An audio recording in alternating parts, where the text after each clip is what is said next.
আপনি জেনে অবাক হবেন, এই পৃথিবীর একমাত্র ব্যক্তি যার পায়ের আওয়াজ জান্নাতে এখনো প্রতিধ্বনিত হয়। আল্লাহর রাসূল সাল্লাল্লাহু আলাইহি ওয়াসাল্লাম বলেন, হে আমার সাহাবীরা, আমি মেরাজের রাত্রিতে বোরাক দিয়ে যখন জান্নাতের উপর দিয়ে উড়ে যাচ্ছিলাম, তখন তোমাদের মধ্য থেকে নিগৃহীত এক গোলামের পায়ের আওয়াজ শুনতে পেলাম। তখন আল্লাহর রাসূল এমন একজন ব্যক্তির নাম নিলেন যে ছিল একজন গোলাম, গায়ের রং কালো, অত্যাচারিত, নিরীহ, নিপীড়িত। সকল সাহাবীরা অবাক হয়ে গেল। তারা বলল, ইয়া রাসূলুল্লাহ, এই ব্যক্তির পায়ের আওয়াজ জান্নাতে কেন প্রতিধ্বনিত হবে? তখন আল্লাহর রাসূল বললেন, হ্যাঁ, এটা আমার কথা নয়, এটা সরাসরি জিবরাইল আমিন আমাকে বলেছেন, এটা আল্লাহর নির্দেশ। প্রিয় দর্শক, আপনাদের জানিয়ে রাখি, উমাইয়া ইবনে খালফ ছিলেন মক্কার নেতাদের মধ্য হতে একজন গুরুত্বপূর্ণ এবং প্রভাবশালী নেতা। বলা যেতে পারে কুফর ও শিরকের এক শ্রেষ্ঠ উদাহরণ এই ব্যক্তি।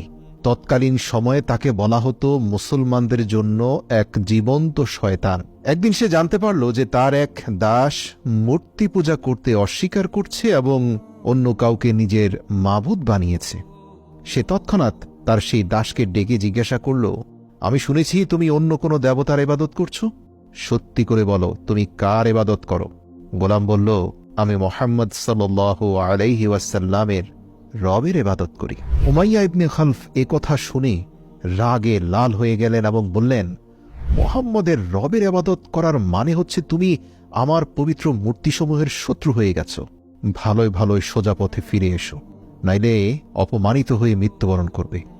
আমি কিছুতেই এটা সহ্য করতে পারি না যে তুমি একজন মূর্তি পূজারীর দাস হয়ে মুহাম্মদের ঈশ্বরের ইবাদত করো। কিন্তু সে দাস কি উত্তর দিলেন জানেন? সে একনিষ্ঠ হৃদয়ে বলল, হে আমার মালিক, আমার শরীরের উপর আপনার হস্তক্ষেপ চলতে পারে, তবে আমার অন্তরের উপর আপনার কোনো ক্ষমতা চলবে না। আমি আমার হৃদয় এবং আমি আমার প্রাণ মুহাম্মদ এবং তার আল্লাহর জন্য সঁপে দিয়েছি। কোনোভাবেই মূর্তির সামনে মাথা নত করা আমার পক্ষে সম্ভব নয়। গোলামের এই উত্তর শুনে উমাইয়া বিন খালফ রাগে এবং ক্ষোভে যেন উন্মাদ হয়ে গেল। একজন ক্রীতদাস তার মুখের উপর এত সাহসিকতা প্রদর্শন করল, এই মুহাম্মদের অনুসারীদের মধ্যে সাহস বেড়ে যাচ্ছে। সে কঠোরভাবে বলল, ঠিক আছে, তাহলে এবার তোর ধর্মত্যাগের মজা উপভোগ কর। আমিও দেখব কিভাবে মুহাম্মদ এবং তার ঈশ্বর তোকে রক্ষা করে। এরপর থেকে সে গোলামের উপর শুরু হয় অমানবিক অত্যাচার। মরুভূমির উত্তপ্ত বাড়ির উপর খালি গায়ে তাকে পাথর চাপা দেওয়া হয়েছিল। উমাইয়া তার এই নিগৃহীত ক্রীতদাসকে দুপুরের প্রখর রোদে উত্তপ্ত মাটিতে শুইয়ে তার বুকের উপর একটি ভারী পাথর রেখে অনবরত চাবুক দিয়ে আঘাত করছিল আর বলছিল, মুহাম্মদের ধর্ম থেকে ফিরে আয়। কিন্তু এই কঠোর নিপীড়ন নির্যাতন সত্ত্বেও সেই গোলামের মুখ থেকে একটি শব্দ বের হচ্ছিল, তা হচ্ছে আল্লাহ আহাদ, আল্লাহ এক, আল্লাহ এক। প্রিয় দর্শক, আল্লাহ এক এই বাণীটা কেন কাফেরদের অন্তরে আগুন ধরিয়ে দিত জানেন? এর কারণ প্রত্যেকটি কাফের আসলে আল্লাহকে মানত, কিন্তু তারা দৃঢ়ভাবে বিশ্বাস করত যে আল্লাহর সাথে আরো অনেক শরীক আছে। তাদের মূর্তিদেরকেও আল্লাহর সমকক্ষ মনে করত। তাই আহাদ আহাদ এটাই ছিল তৎকালীন ইমানদারদের সবচেয়ে বড় তাকবীর।